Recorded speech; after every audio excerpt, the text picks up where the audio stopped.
All right, this is a subscriber requested review, and we're going to look at the Vortex HD65 Select versus the Vortex HD65 Choice. There are some big differences, so let's get into it. Let's talk first about what's good about both phones. So what I like about Vortex is that with either phone, they're going to send you a case, they're going to send you a protective shield, they're going to send you a charger brick and a cable. And the other thing that I like is that they have a plastic removable back cover, which allows you, number one, it won't break as easily as some of the modern iPhone, Samsung phones. That if you drop it, the back is glass. And on the Vortex, you have an option of changing the battery too, if that if your battery starts to fail. So those are the things that I like about Vortex as a manufacturer. And those are the things that you should enjoy too, that you don't have to buy, specifically you don't have to buy a case or a shield right out of the box. So those are some great things about Vortex. So let's get into what's the same. So they both come standard with the full version of Android 13, which is a plus. 14 is the most recent, but a lot of phones can't even upgrade to 14 yet. So you're doing well with the Android version. Giant 6.5-inch screen for both phones. They do something differently. This one's called a water drop screen, which somehow lets the screen be bigger. I didn't fully understand that, but it's a newer technology. Let's see what else.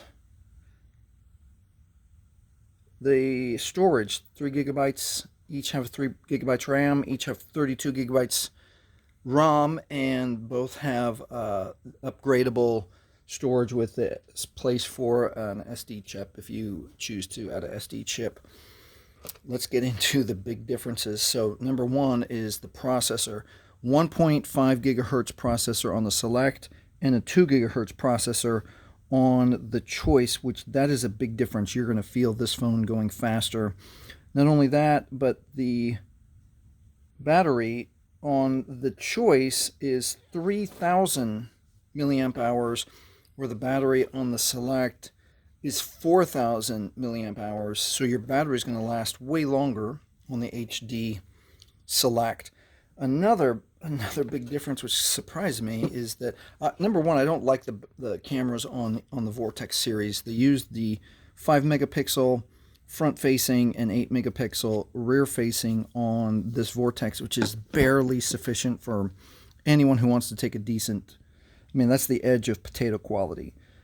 But on the Choice, it's 5 and 5. It's 5 megapixel front facing and then 5 megapixel rear facing, which is not, if you are using a camera on your phone and you want a somewhat decent picture, that you're not going to like the Choice. You're going to be very frustrated with the quality of your pictures on your Choice, especially since for the same price you can get a little bit better camera on the Select.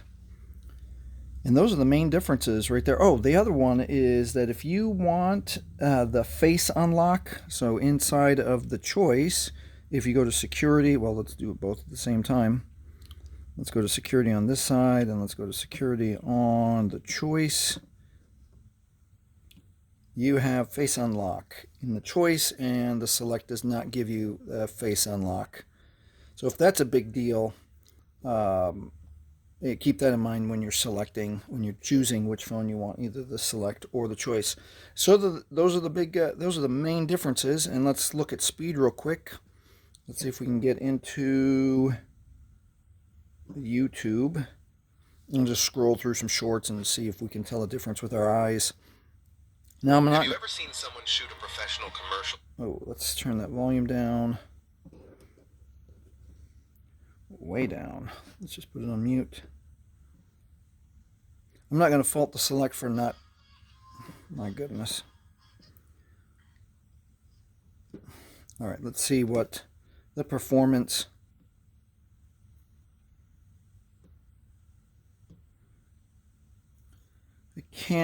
Let's see, visually, it looks very similar. Maybe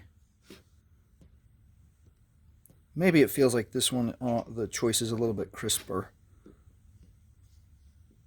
But you'll definitely, if you're someone that uses a phone a lot and you're switching back and forth between apps, the 2 gigahertz processor, you will definitely feel that, the crispness and the snappiness on the choice side. And that is it. Hey, since we talked about Face Unlocked, if you want to, well, first of all, thank you for watching. Please like, please subscribe.